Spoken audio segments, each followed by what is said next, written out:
You're sitting there wondering what you did wrong, replaying every conversation, every text, every moment before they vanished into thin air. Your mind is racing, your heart is breaking.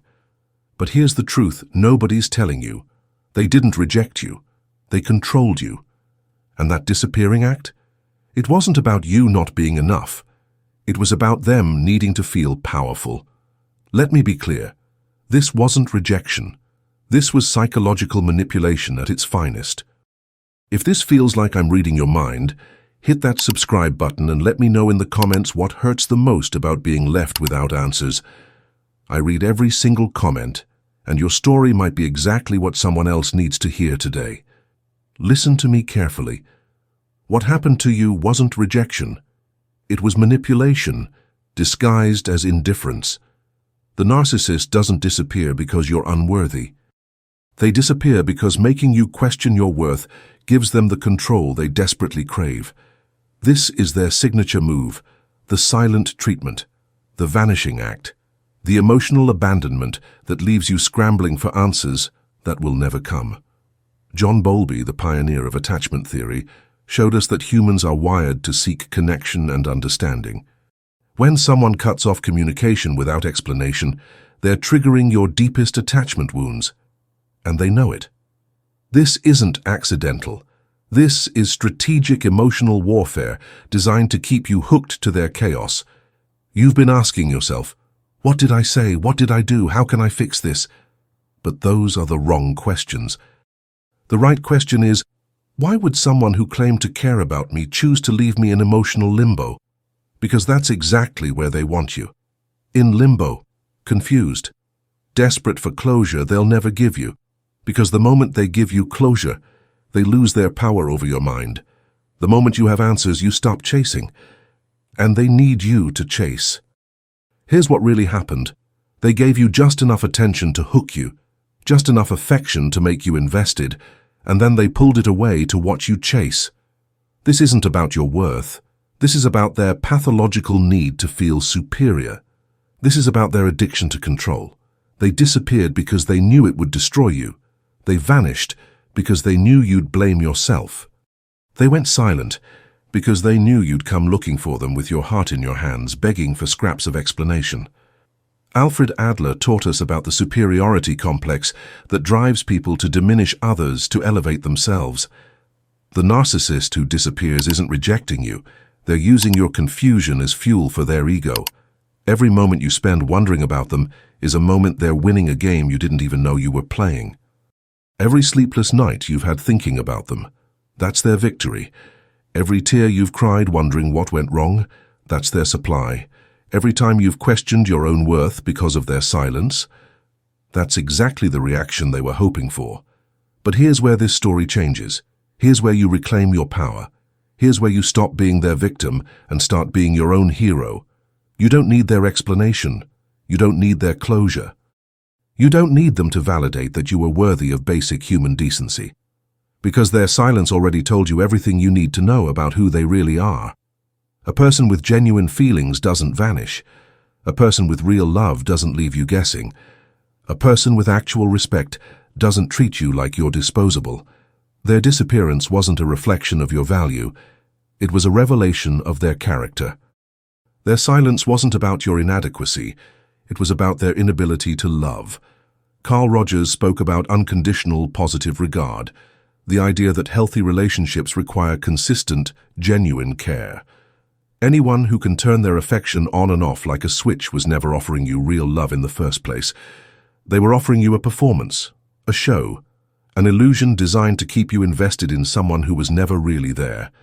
And you deserved the real thing. You still do. The pain you're feeling isn't about losing them. It's about losing the illusion of who you thought they were. You're not grieving a person. You're grieving a fantasy. The person you thought they were would never have disappeared without a word. That person was never real. That person was a mask they wore to get what they needed from you. So stop asking what you did wrong. Start asking what they revealed about themselves. Stop wondering if you're enough. Start recognizing that someone who truly sees your worth doesn't make you prove it through confusion and chaos. Someone who truly values you doesn't disappear when you need them most. Nathaniel Branden taught us that healthy self-esteem means knowing you deserve consistency, respect, and honesty in relationships. The narcissist counted on you not knowing this. They counted on you accepting less because you feared losing what little they gave you. They banked on your fear of abandonment to keep you accepting their crumbs. But their disappearing act backfired, because now you see them clearly. Now you know what you're dealing with. Now you understand that their silence wasn't rejection, it was revelation. Here's your liberation. Their disappearance was your rescue in disguise. They removed themselves before you had to endure years of this pattern, before you had to waste more energy trying to love someone incapable of loving you back. Before you had to sacrifice more of yourself to someone who saw you as disposable. You're not broken because they left. You're free because they showed you who they really were before you got in any deeper. Their silence isn't a rejection, it's a revelation. And now you know. Now you see. Now you can choose differently. So stop waiting for their return. Stop hoping for their explanation. Stop giving your power to someone who proved they don't deserve it. Your peace doesn't require their participation. Your healing doesn't need their permission. Your worth was never theirs to determine. You are not too much. You are not too little. You are not the problem in this equation. You were simply dealing with someone who lacked the emotional capacity to appreciate what you offered and the basic decency to communicate like an adult. Their disappearance says nothing about your lovability. It says everything about their inability to love. Their silence doesn't reflect your worth. It reflects their emptiness. Their vanishing act wasn't about rejecting you. It was about controlling you. And you're done being controlled. Their loss, your lesson, your freedom, the right person for you will never make you wonder where you stand. They won't use confusion as a tool of control. They won't disappear when things get real.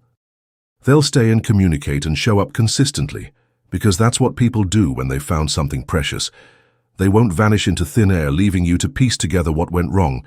They won't use their absence as a weapon against your peace. They won't make you beg for the basic respect you deserve. You are that precious something. Don't let someone's inability to see that convince you otherwise. Don't let their disappearing act make you believe you're not worthy of showing up. Don't let their manipulation disguised as rejection make you doubt your value. Stop chasing their ghost. Start choosing your peace. The healing begins the moment you stop making their absence about your inadequacy and start making it about their incapacity. The freedom begins when you stop asking what you did wrong and start celebrating what you escaped. You didn't lose love. You escaped manipulation. You didn't get rejected. You got rescued, and that's worth celebrating. Their disappearance wasn't rejection, it was revelation. And now you know exactly who you're dealing with. Now you can choose yourself. Now you can walk away with your dignity intact. You are free.